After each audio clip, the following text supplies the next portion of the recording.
We are live, but we're not ready yet. I know you're ready to talk. We ain't ready to talk. So you just sit back. We'll be back in a minute.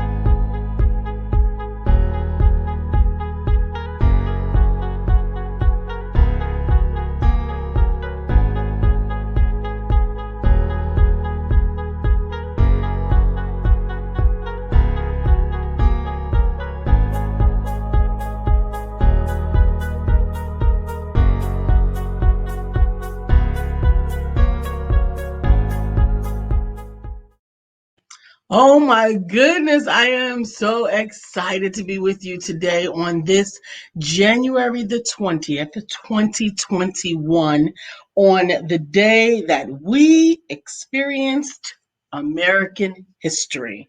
Today was Inauguration Day. We'll talk about that with our special guest. I wanted to bring up my special friend and our special guest so that we can get it in. I hope that you are rocking your pearls and chucks today, at least in your heart. If you don't have them on, I actually got up this morning and made myself some earrings to go with my necklace that I found. The necklace broke. I said, okay, I'm going to fix it. And then I didn't have any earrings. I said, that's okay. We're going to make it happen. And we are going to show solidarity and sisterhood and bring it up together. So I'm not going to hold you guys up anymore.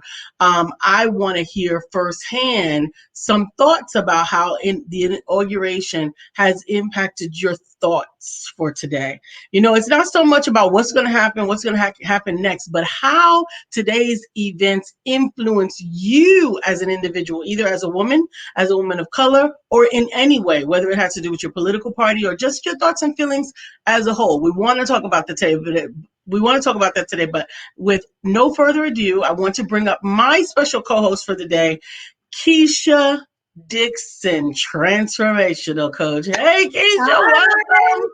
How are you? Oh my God, it's a brand new day. It's a happy day. I'm wonderful. Thank you for having me. Absolutely, absolutely. I'm so glad that you have joined us today. And like I said, I think there was just something different in the energy for today. Absolutely. Absolutely. It feels to me like we've just ushered in the new. Having walked through 4 years of the shadow of death, we've ushered in the new. Yes, Lord, I do believe that for some it's felt like the shadow of death. It was almost, and this is just almost, but it was almost like January 20th was going to be the real New Year's Eve. Yeah. Because it kind of feels like 2020 still ain't over yet. 2020 is over. 2020 is hindsight, right? Hindsight. It does feel like a brand new day. And I don't know about anyone else. I don't know about you, Lisa, but I feel so energized. I just feel renewed and refreshed. Absolutely. Yeah. And invigorated with the possibilities. Absolutely. We get to feel into hope and possibility again. It feels like this cloak of hypervigilance has been lifted off. Oh my God.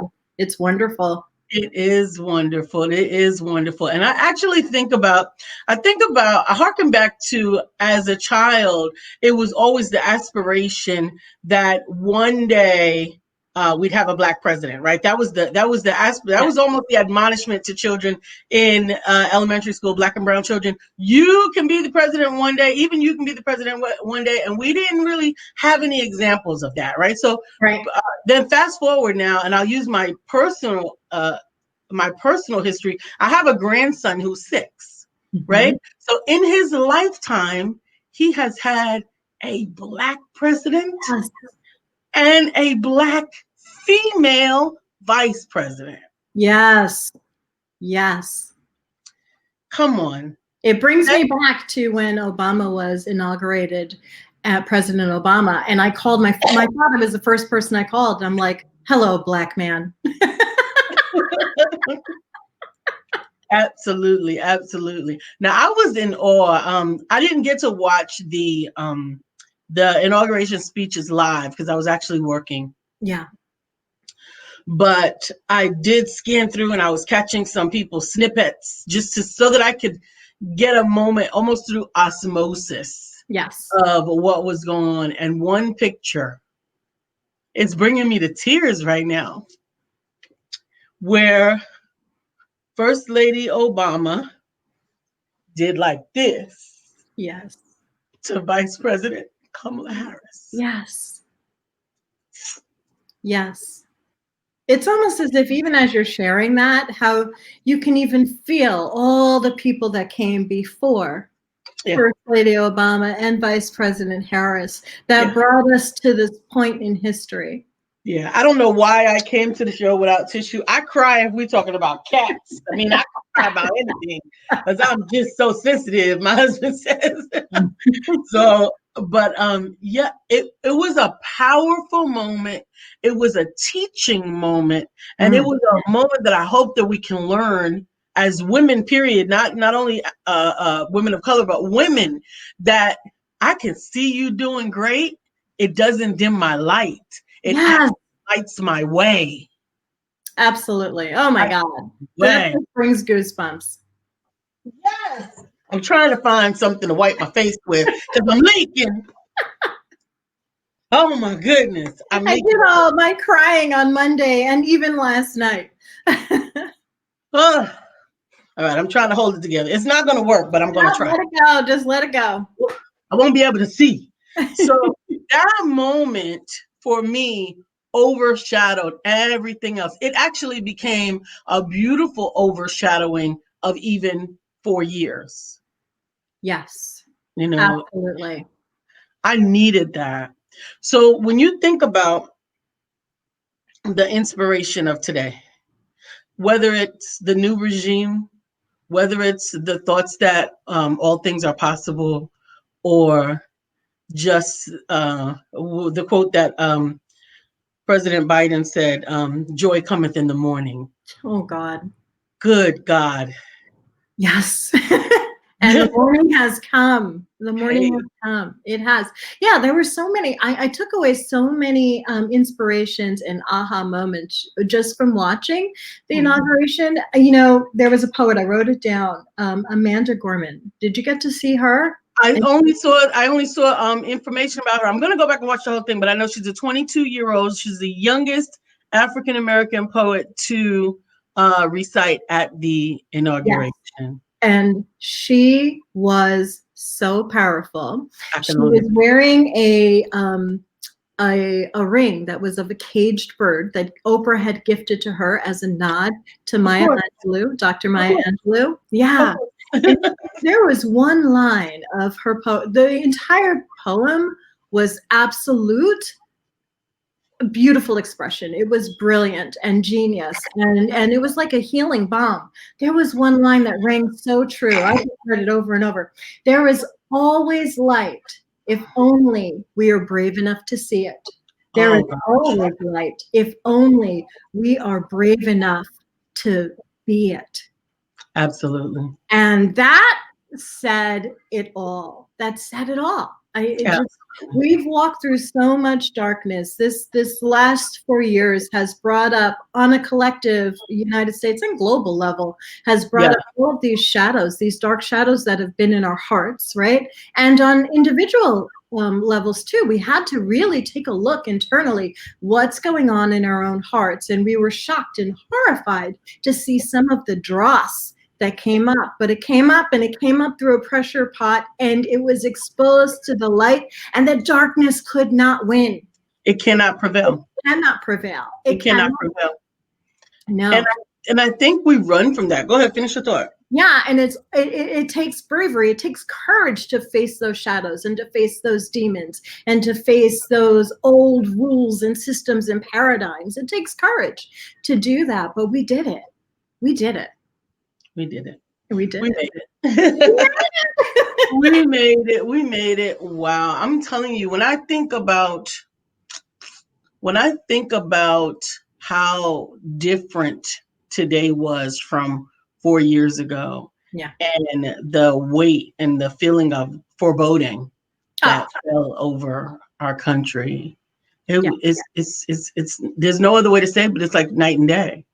It is night and day. It's absolutely night and day. In the last 4 years, I have never once equated the man who exited the building's name with the word president, because there was no leadership in him. So he was never mine. Yeah. And so that was actually a challenge for me because I hold that position in such high regard that even though I was very disenchanted, unenamored with the Mhm. incumbent at the time, it was still very distasteful for me to hear him referred to in disrespectful ways, although I could not personally ever say, like you said, my president or even the president. Right. Yeah. So I don't think I called him anything for 4 Oh, years because I was very disrespectful with it. I I my called her husband was, anything but. I couldn't. I couldn't. I didn't want to. I think that was what Yeah. it was. I didn't want to. I almost felt like by doing that, how much that I wouldn't be much better than him. But I don't think that that's the case. But it was just a feeling. Yeah, no, and you bring up such a good point. And that's what I mean by we all got to see our own individual and collective shadows. And for me, being very disrespectful with it and calling him anything but, I was playing in my shadow, my own shadow of hate and disregard and dismissiveness. Irreverence comes in. Irreverence. Oh, I was dancing in it. I was playing in it. But here's the thing: when the shadow is exposed to light, you either get to decide to stay in the shadow or come into the light. But once it's been exposed to the light and you've made a choice of what you're going to do, nothing can shake you. Like me standing here and saying, yeah, I was irreverent. I don't feel any way about it. I was irreverent. Right. It was what it was. It was what it was. I am what I am. That was my free choice, free will. What I was not was a victim to, oh my God, I have to say that he's this, that, or the other. No. Yes, no, absolutely. And I never wanted to put that part on anyone. Absolutely. Right. I never wanted to put that part on anyone. But it's just it's going to be an interesting next 4 years, but definitely an interesting next few days. Just almost as we peep over and see what's really what's real and what's not. And right. Yeah. You know? Because it felt like we were living in the upside down world for a lot of us, not all of us, right? The 74 million people were absolutely aligned with the incumbent. Right. But for a lot of us, it felt like an upside down world. This veil of hypervigilance has been removed, and yet we're still like, okay, what change has come? What is that going to look like? So it invokes this an excitement, yes, but also there's a little fear response in there too. Some trepidation is in there as well. But I want to flip it though, because what's also in there is hope for tomorrow. Hope for tomorrow. Absolutely. Hope. What are some of the things that you did you have an opportunity to discuss it with your children? I know that you were. I've been discussing it with them. I'd love to hear some of that perspective. One thing that I kept saying over and over is, well, third time's a charm. Never give up. This is the third time that President Biden has run for office. Yeah. He didn't give up, right?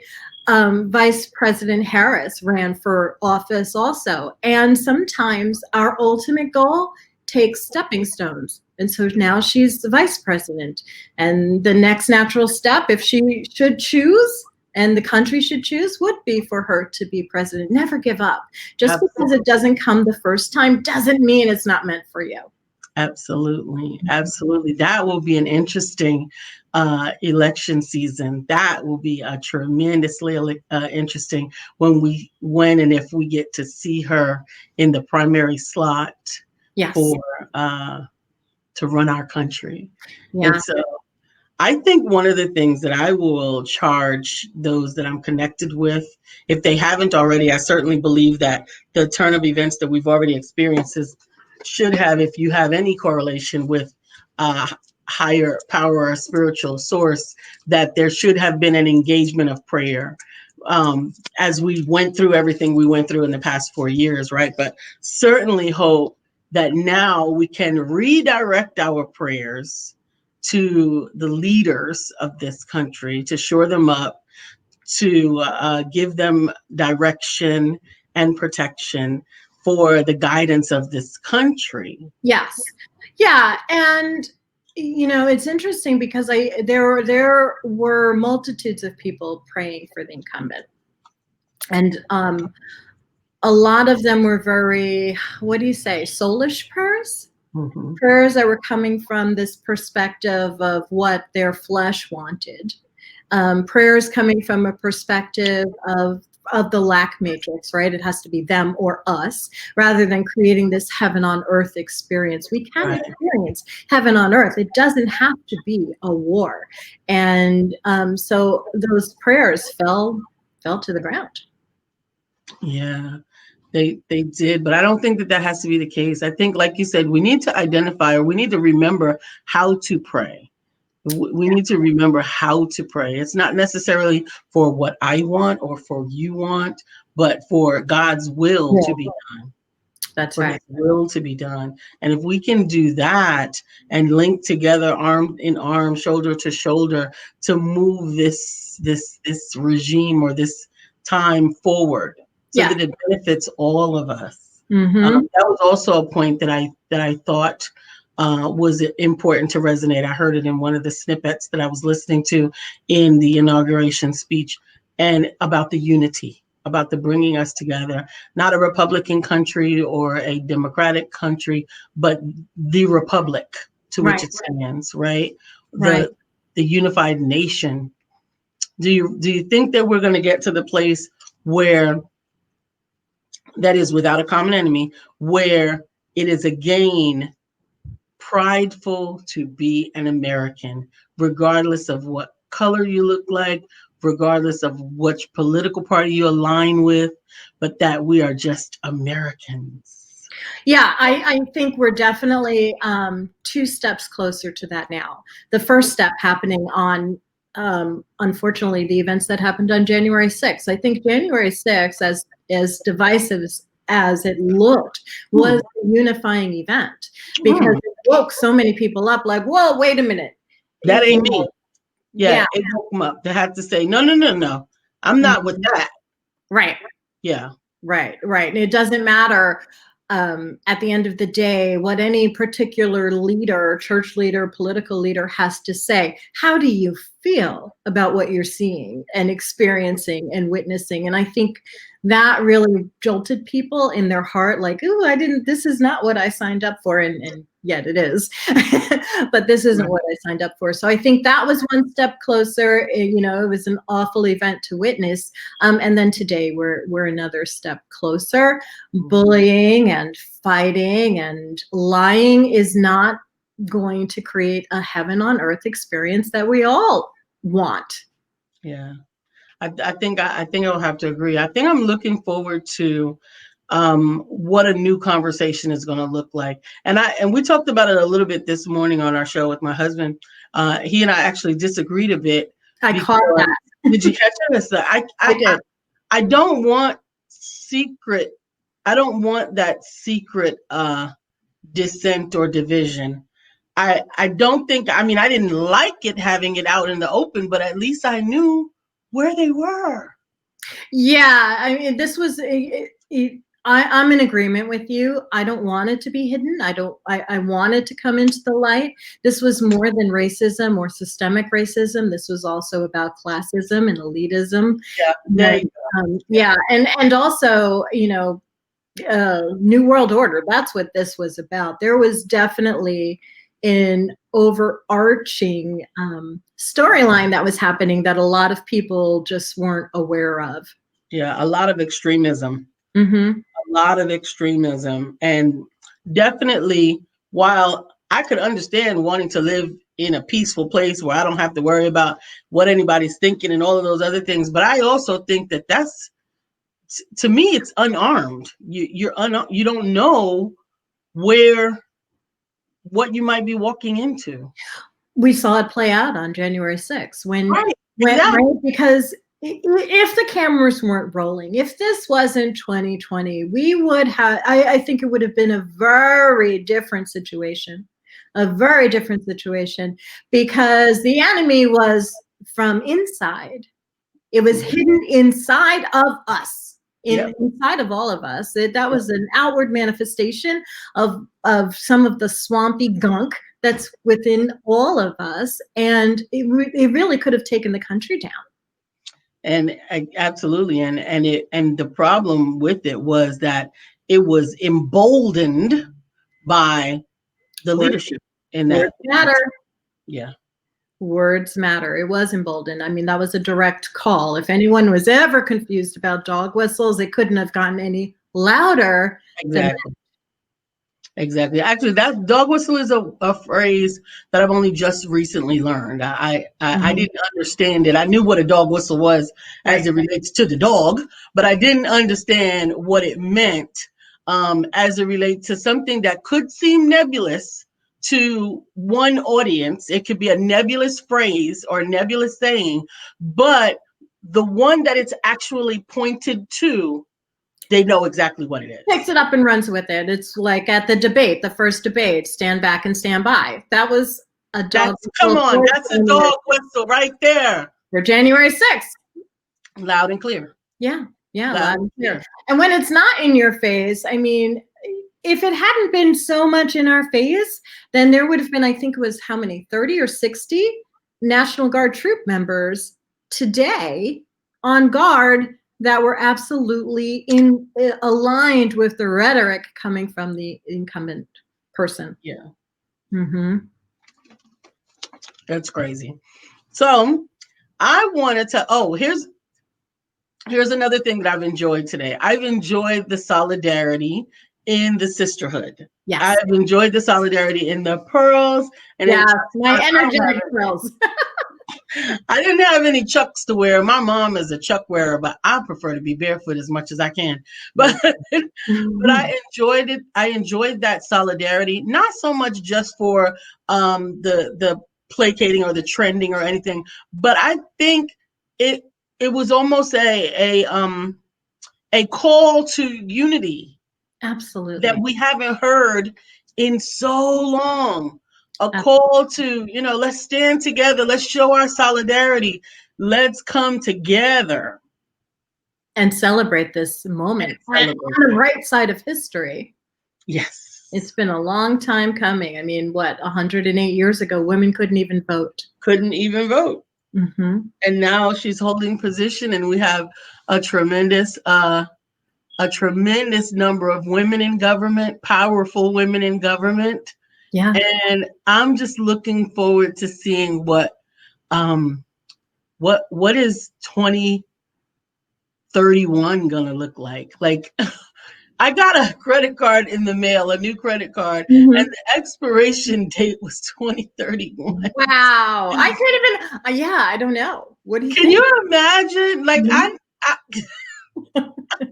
was so shocked. I would have never uttered that date at this point conscientiously. My grandson, I think, is the class of 3031 because he's 2031. 2031, not 3031. 2031, right? So even in looking at that, I was like, well, I'm not going to be there for that. But that's really only 10 years from now. It's only 10 years from now. But even the fact that, when you say 2031, I'm like, what does that look like? To me, that means that we are in this phase of the universe, phase of mankind, of intervention, where we absolutely, you and I and everyone watching, has the opportunity to create those things that have never been seen before. Anything. Like, it's almost, that's a call to action for today. Yes. So take some time, get a pen and a paper, go sit outside, look up at the sky, and let your visions come. Let them come, because the angelic sphere is stirring. It's open. It's wide open. It's open. And whenever there's an open heaven, an open window, an open door, a portal, that means along with that comes judgment. And we've seen the judgment that comes. It came swiftly, right? Mm-hmm. And there's an open heaven. And so now really is the time to let your imagination go wild. It is. And I'm so grateful because I have the opportunity to do that for the next 5 days, actually. I Woo! am going on vacation. Today has been the longest day ever.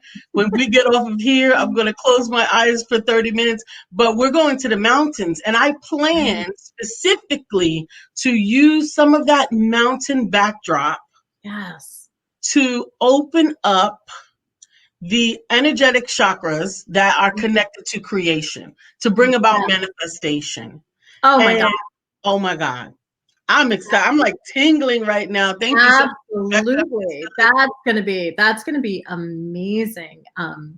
That's gonna be amazing, particularly as you feel into your second chakra and run it through your heart. Your seed Absolutely. of desire and run it right through your heart and just see it come to life. It is. It is. And it is going to fully engage and become manifest. I Without am a so doubt. It has grateful. to. We were created Absolutely. to be creators. We're creating. Absolutely. We're creating all Co-creators the with time. you. Absolutely. I completely agree. I say the same thing. You are a co-creator with God. You are created in his image to do that. And That's I am just excited now. That's what this time has done for me. yeah. It's stirred it up.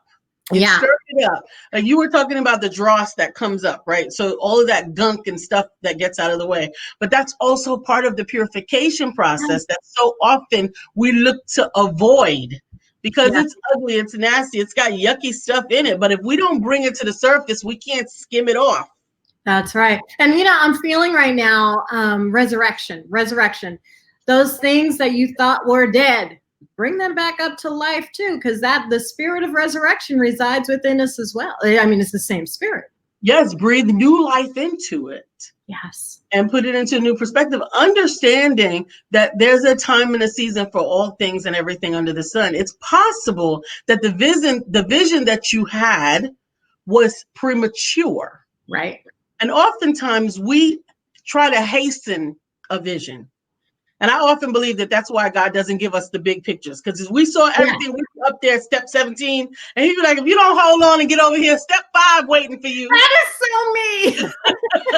Step 5 is right here waiting on you, and you on 17. Yeah, but when step 5 doesn't look glamorous, I'm It never does. never. It never does. It never does. But you know what? Step 16 doesn't look glamorous either. It's when it's 17 and 18, that's like, yes. It is about in God's own time. And that's why these moments must be embraced. When you feel it, when you see the energetic force field working towards you, when you can feel the angels coming back and saying, it's time, I'm here to do my job, I'm ready, Yeah. use me, send me, you better dispatch them with something to do. And that's why it was so important to write that vision. Because Absolutely. when you write the vision and you make it plain, you can run on it. Because what's going to happen is, oh, it's time for that. Hold on, I got it. Then you can go bring it and you can send it forth to do what it is supposed to do. That's how it's like you're in my living room. Ask has been a big thing for me over the past few days. I like, ask and receive, ask and receive, ask and receive. And there's an old up until now part of me that doesn't really like to ask. I like to be. I'd like to feel independent and I don't have to ask for anything. But this asking and then allowing yourself to receive what you've asked for is so powerful. It really is a technology all on its own. It is. Mm-hmm. It's not only a technology on its own, Keisha. It is by divine design. It is. You see, if we could do it on our own, we likely would. Right. Because we would not have to heal our hearts from those areas where we have been disappointed. We would not have to heal our hearts for those areas where we have been let down. But the word of God clearly says that every joint supplieth and is fitly joined together. Yes. And we can't get to that place of joinedness unless we process forgiveness, whether it's for each other, for ourselves, for some past ought, whatever those things might be. That's right. And that's why you can't do it by yourself. That's right. Because sometimes, particularly with forgiveness, and I know that's a trigger word for a lot of people, um, but particularly with forgiveness for self, sometimes without having a reflection to look back on, you don't even realize that you need to forgive yourself for something. You just Right. feel like, yeah, it's the truth. I should have known better. That's just the truth. And that's why it's necessary to get to a place. And I hope I'm gonna implore every woman to find your woman. I don't care who that is. Find your woman that God has shown you that you can trust to be your mirror, so Yes, that the two of you together can pluck beams and take spikes out of one another's eyes and become what you need to be in order to create everything that God has put in your heart. that's We right. absolutely need that. Yeah, and your woman, when I hear that, it reminds me of the passage that says iron sharpens iron. Your woman Absolutely. isn't necessarily your ride and die who's going to go with She's, you no, and and she's knock on that absolutely door not. at the hotel Yes, room. She's yes, not that one. not that one. Because she's going to have to point out some things that are going to make you uncomfortable. But you are going to have to do some heart work, some self healing first. And you may need a guide for that. You Yes, may need a coach for that. I promise you that the best of our progress is made with guidance, someone leading the way, someone showing us where to go. And then get to a place where you're willing to admit that you don't know everything. that's right. That's right. Because we're all whole and complete. We are. Absolutely. And everyone holds a different key. And we need all of the keys. We need all the keys. Mm-hmm. We need all the keys, and we're supposed to. Thank you, Brittany. She said this is a great conversation. Thank you. Rebecca, well-spoken women. Well, amen, Rebecca. Thank you for joining us. And we are glad to have you, Miss Phyllis. Thank you so much. Queen, I appreciate you all for joining us today. The time has flown by. This is only a 30-minute segment, and it is now 4:30. Do you have a last word that you want to share, Keisha? Yeah, it's not over till it's over. So get out there and dream. Dream. Absolutely. Thank you so much. You all Thank know you. my word is permission to be amazing has already been granted. So you need to step forth into the greatness that God has predestinated you for. I Mm. will see you all later. I love you. God Thank bless you you. so much. Bye, everyone. Meanwhile, keep walking on water.